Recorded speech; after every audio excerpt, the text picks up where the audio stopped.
Agincourt is often remembered as a single image, a thin English line, a storm of arrows, and a French army collapsing into mud. The reality is tighter and stranger because it is not one moment. It is a chain of moments. A siege that bleeds an army. A march that forces a decision. A battlefield shaped like a funnel. A wet night that turns worked farmland into glue. A long standoff where nothing happens until one side cannot afford for nothing to happen. Then, very suddenly, everything happens. The story starts on the Normandy coast with Henry V landing to reopen a campaign by force of arms. The first hard fact is that the campaign does not go to plan on schedule. Harfleur does not fall quickly. The siege stretches. The longer it stretches, the more the English army is eaten from the inside by disease and exhaustion. By late October, contemporaries and modern historians converge on the same simple picture: the army is tired, hungry, and running short. The siege has been won, but the army has been damaged by winning it. After Harfleur, Henry does not choose the easy exit. He does not simply re-embark by sea with what he has left. He decides to march overland to Calais, the English-held port on the Channel coast. That choice matters more than any speech, because it turns the campaign into an operational race. The English are moving through hostile territory with men who have been sick and marching hard. The French are trying to intercept them and force a battle on ground of French choosing. The French do not need to defeat the English everywhere. They only need to deny the English a road.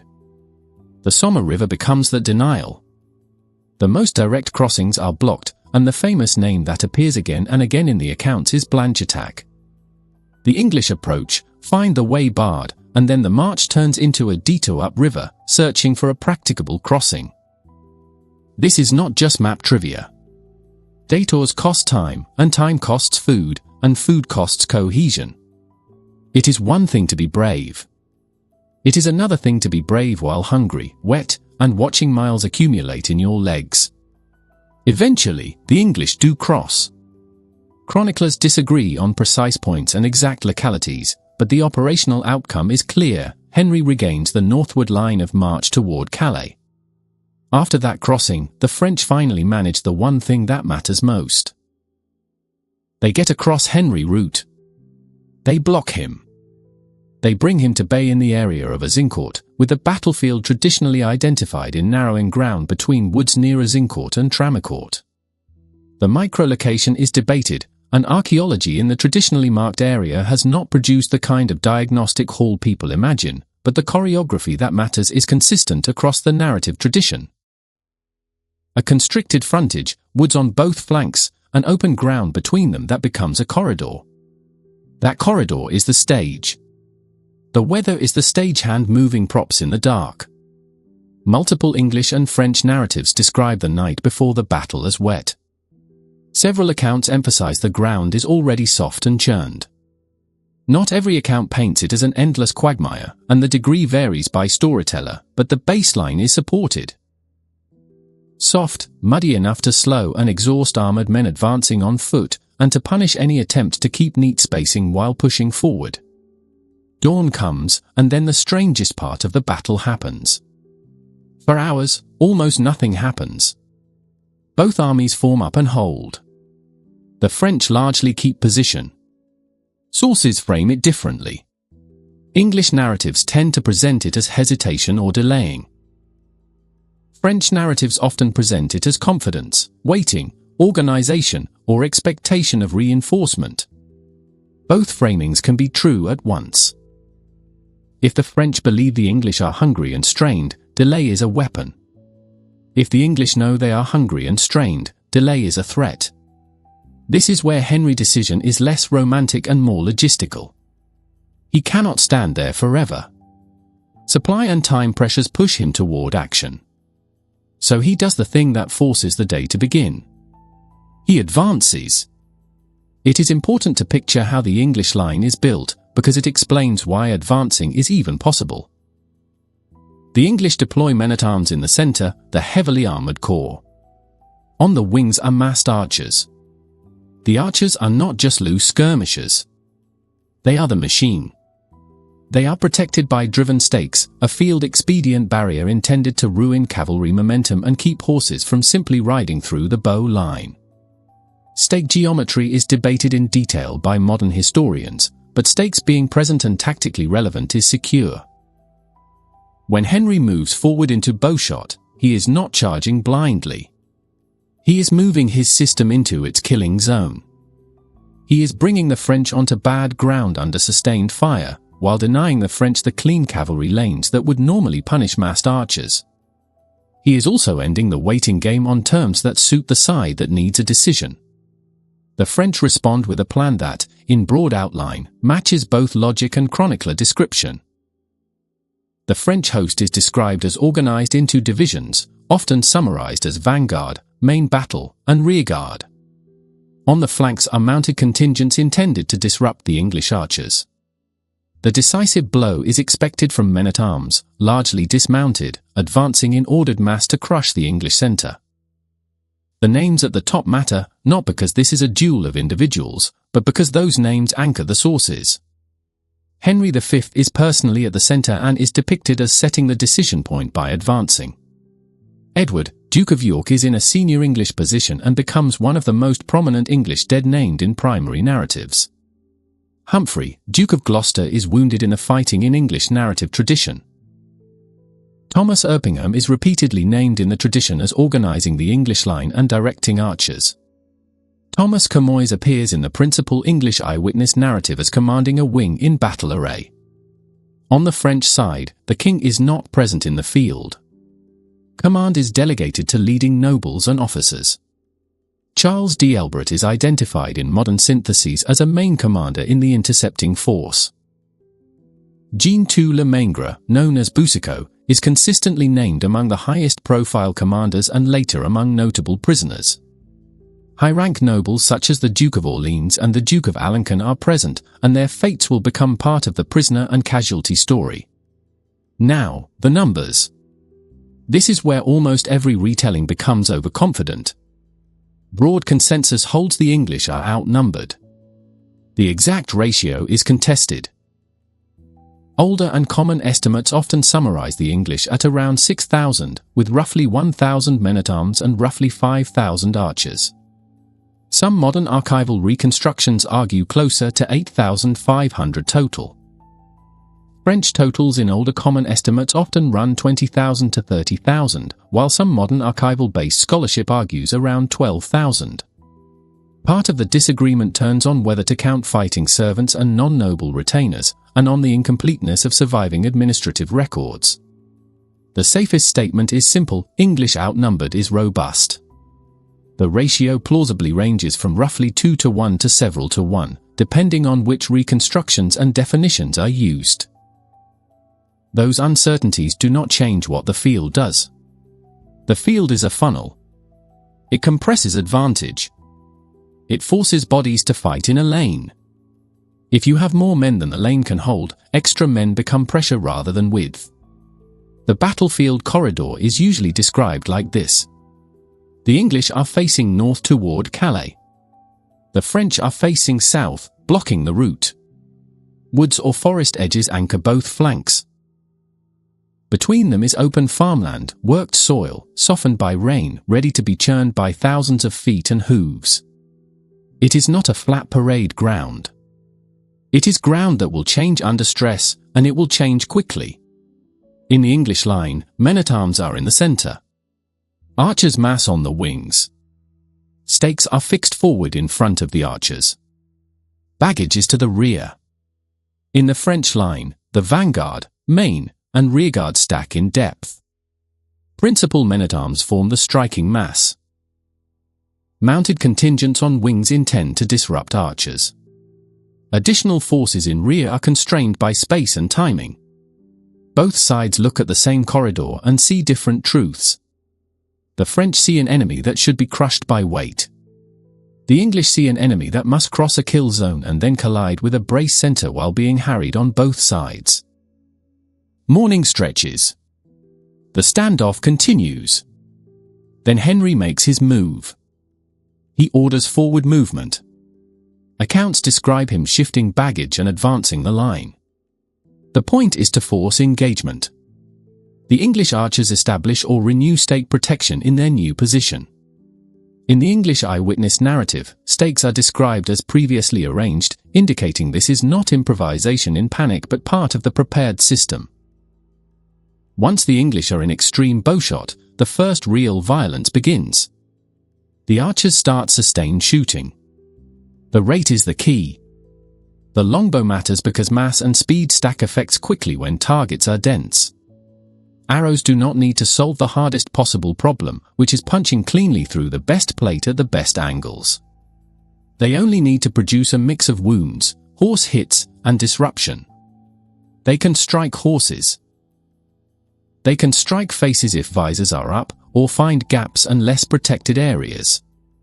They can hit limbs. They can hit those not in perfect harness. And, just as important, they force posture changes. Chroniclers describe men lowering their heads and visors to reduce vulnerability. That posture change reduces vision and breathing. It adds fatigue at the worst time, during a long approach on soft ground. This is also where modern people often get the armor question wrong in both directions. Plate armor is protective, designed to deflect and resist. It does not turn a man into an invincible tank. It does not turn a man into a statue either. Experiments with 15th century style harness suggest major energetic cost. Walking in armor can roughly double energy expenditure compared to unloaded walking at the same speed. That does not mean armored men cannot move. It means the price of moving is higher, and when the ground is soft and the spacing is tight, that price compounds fast. The French flank-mounted action begins. Mounted attacks on the wings move against the archers. This is the suppression attempt. If the cavalry can ride down the bow line, the French men-at-arms can advance without being raked for the entire approach. But the archers are not naked. The stakes are there. The arrows are there. Horses hit by showers of arrows and faced with angled stakes do not behave like machines. Charges are checked, disrupted, and in the narratives, they fail to break the archers. The mounted elements retreat in disorder. Disorder is not just embarrassment. Disorder is a physical force when there are thousands of men behind you in a narrow corridor. Retreating horsemen churn the already soft ground directly in front of the main French advance. They also collide with the movement of dismounted men-at-arms coming on behind. The corridor becomes rougher, slower, and more chaotic at precisely the moment the French need clean momentum. Now the main assault begins. The French vanguard, largely dismounted men-at-arms, advances in dense mass. This density has a logic. It concentrates pushing power. It keeps cohesion under fire. It brings weight to bear. But in a narrowing lane on bad ground, density also creates its own trap. When the front slows, the rear keeps coming. That turns a formation into a press. The vanguard reaches the English line fatigued. Accounts describe fierce first impact. Some narratives describe the English being forced back at first. The crucial point is not whether the line shifts a few paces. The crucial point is that the English centre holds long enough for the system to work. Men-at-arms in the centre are the anvil. Archers are the hammer, but not only at range. The fighting compresses. This is where the battle stops looking like a movie duel and starts looking like an engineering failure. The English eyewitness narrative describes men falling onto dead and living in a mass crush, forming heaps. When people fall in close armor and tight spacing, the problem is not only getting up. The problem is that bodies are pressed in from behind. Breathing becomes difficult. Weapon use becomes cramped. Vision is reduced by visors and by bodies. The mud makes footwork worse. Every stumble becomes a pile. Every pile becomes an obstacle. Obstacles create more stumbles. The corridor becomes clogged by its own casualties. This is the moment where arrows alone are not the whole story. The arrows have done work. They have disrupted and exhausted and damaged. They have helped deliver the French vanguard to the English line in worse condition and worse order. But now the decisive killing becomes bound up with crush dynamics and close assault. As arrows are expended, the English archers change roles. This is another point modern people often miss. Chronicles and later summaries stress the archers did not just shoot. They closed in. They used hand weapons. Axes, swords, mallets, and improvised tools appear. Stakes themselves can become weapons. The archers are lighter and more mobile than men in full harness. In a stalled, compressed melee, mobility and the ability to exploit edges matter as much as raw armor. Archers move to the flanks and edges of the French mass. They strike where they can. They drag men down. They finish men who are pinned or fallen. They widen cracks in cohesion. Meanwhile, the English men-at-arms continue to wrestle the vanguard in the center, holding and pushing in short brutal surges. The French second line feeds into the fight. On paper, more fresh men should win. In this corridor, more men can become more congestion. The second line cannot deploy effectively into a narrowing frontage clogged with bodies and exhausted men. The formation stalls. When it stalls, it becomes vulnerable to the same pressure effects. It becomes a stack of men pushing into men who cannot move forward. At some point, the French forward elements collapse. This does not have to be a clean trumpet blast rout. It can be incremental. A section breaks back. A leader falls. A pocket opens. Men begin to turn, not to run heroically away, but to find air, footing, or space. In a press, turning is contagious. Once enough men try to withdraw through their own depth, withdrawal becomes chaos. The woods on the flanks, which began as mere borders, now do what borders always do in disasters. They keep people from escaping sideways. The lane stays clogged. Retreat is channeled into the same narrow space the advance used, and that space is now worse than when the advance began. The French rearguard and other elements remain, but cohesion has been shattered. The decisive part of the battle is over, and now the field becomes a different problem: prisoners. Narratives agree prisoners are numerous enough to become a tactical issue. In this kind of fight, many men are not slain at distance. They are captured in the crush, pulled out alive, disarmed, and held for ransom. High-status prisoners matter immediately. They are valuable. They are also dangerous if the fight resumes and captors are few. This is where a rear area alarm enters the story, and sources differ on details. During or after the main decision, an incident occurs in the English rear. Some accounts speak of a baggage area raid. Others, including the English eyewitness framing, emphasize renewed threat from a fresh French rearguard or reforming forces. The mechanism is the same either way. The English fear a renewed attack while guarding many prisoners. That fear is not abstract. Imagine the conditions. Men are exhausted. Many are scattered, looting or stripping bodies. Weapons are not all in hand. Prisoners may outnumber guards in pockets. If a fresh enemy line appears and pushes into a disordered English rear, prisoners can become an internal threat, grabbing weapons, striking guards, or simply forcing captors to choose between holding captives and holding a line. Henry responds with an order that appears across the tradition: many prisoners are to be killed. The tactical logic presented is blunt. Lest they be ruinous if fighting resumes. This is a battlefield management decision under extreme constraint, not a ceremonial act. And it is also not as total in execution as popular memory suggests. Administrative evidence shows substantial numbers of prisoners survived to be ransomed. That means the order was partial in effect, unevenly carried out, limited in scope, or quickly curtailed once the renewed threat did not materialize as feared. While this grim management plays out, the French remnants withdraw. The English hold the battlefield. Holding the battlefield is not just a symbolic win. It means the French have not forced Henry to abandon his wounded, his prisoners, and his route. It means the English can regroup, reform, and continue to Calais. The battle ends with Henry master of the field and then moving on. The immediate operational payoff is exactly what Henry needed from a battle in that position: safe withdrawal to Calais, rather than dispersal, surrender, or destruction inland. Now, the aftermath is where the numbers become both famous and slippery. Many syntheses give roughly 6,000 French dead. That is a commonly repeated estimate, not a precise count, and it rests on the reality that nobles are easier to enumerate than common soldiers.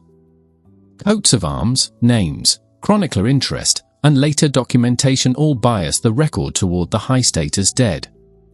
The English dead are often cited in modern summaries at around 400, but the English eyewitness narrative tradition can be far lower in its unnamed count, which is widely read as rhetorical or partial rather than reliable for totals.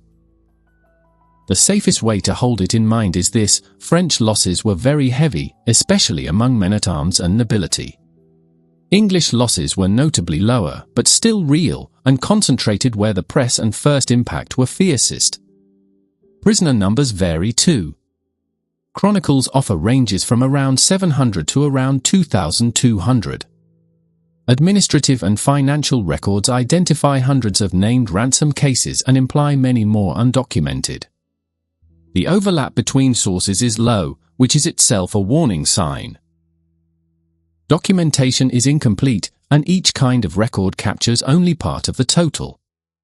A cautious, supported statement is that at least several hundred prisoners survived to be ransomed, and the total taken was likely well above that, even after the killing order. The physical aftermath on the field is also easier to picture than it is to count. The English begin separating living from dead. Looting and stripping begin quickly because it is how wealth is converted on medieval battlefields. Prisoners are bound, gathered, sorted by rank, and assigned guards. The army regroups because it is still on a march through hostile territory. The entire battle, even the victory, is not an end state. It is a gate that has to be passed through to reach safety at Calais. Stepping back, the mechanics that decide Agincourt can be stated plainly. First, the English are forced into a battle they are trying to avoid because their route is blocked and their supplies are strained. Second, the battlefield compresses the French advantage in numbers. The lane between woods denies easy envelopment and turns depth into pressure. Third, the night and ground condition increase the cost of French movement, especially for armored men advancing on foot. Mud does not win by itself, but it makes every mistake more expensive. Fourth, the English choose the moment of contact by advancing into bow range, forcing the French to commit across bad ground rather than waiting indefinitely. Fifth, the English system works as designed. Stakes and archery protect the wings, disrupt mounted attempts to clear archers, and rake the advancing masses. Sixth, the decisive killing is bound up with compression. Once the French front stalls, the rear pressure turns the formation into a crush. In that crush, mobility and the ability to exploit edges becomes lethal. Seventh, English archers transition from range to close assault, striking at flanks and finishing immobilized men, turning disruption into collapse. Eighth, the French later lines cannot deploy effectively into the clogged, narrowing corridor. More men arrive but cannot become more combat power. They become more obstruction. Ninth, the end state produces many prisoners, which creates a new tactical crisis when an alarm in the rear raises fear of renewed attack. Henry's order to kill prisoners emerges from that crisis, and despite it, many prisoners survive into the ransom economy. 10th, Henry holds the field and marches on. The battle is a tactical victory with immediate operational payoff. That is the battle as a sequence of causes rather than a single iconic picture. It is also why it has lasted as a story. It is a rare case where geography, logistics, and human congestion shape the outcome as much as courage or skill. And that is also why so many modern retellings drift into the wrong shape. They focus on arrows as if arrows alone explain collapse. They picture armor as either paper or stone. They imagine the French as a single mounted wave rather than a plan with mounted suppression on the wings and a dismounted men-at-arms main push. They present a single fixed ratio for numbers as if the administrative record is complete and definitions are consistent. They describe mud as if it were a magical trap rather than a multiplier of fatigue and disorder. The sources support a simpler, harsher reality. The English win because they force the French to attack into a funnel on bad ground under sustained fire, then survive the collision long enough for the press to become self-destructive, and then exploit the destruction at close range. When you tell it, the best rhythm is the same rhythm the day itself had. Long preparation, slow dread, and then acceleration. A march that feels endless, a morning that refuses to begin, and then a battle that begins because one side cannot afford to wait. A first storm of arrows, a failed disruption, a grinding approach, and then the moment the front ranks meet and the world becomes shoulder, breath, mud, and metal. Then the collapse that looks less like a heroic break and more like a human pile-up that no one can reverse once it starts. Then the quiet after, broken only by the practical work of sorting bodies, binding prisoners, and pulling an army back into marching order. Then Calais. That's Agincourt, start to finish, without the mythology frosting. If you made it this far, drop a comment with the one moment you think actually decided the battle. Was it Henry stepping forward into range, the failed cavalry disruption on the wings, or that first big traffic jam at the line when nobody could move or breathe? Also tell me what you want next. Do you want another one of these strict battle retellings, or do you want the same format but with the march and siege leading into the battle like a full campaign episode? If you're new here, this channel is built for all of what history has to offer. Subscribe if you want more of them, because I'm lining up a few that are just as brutal and just as misunderstood.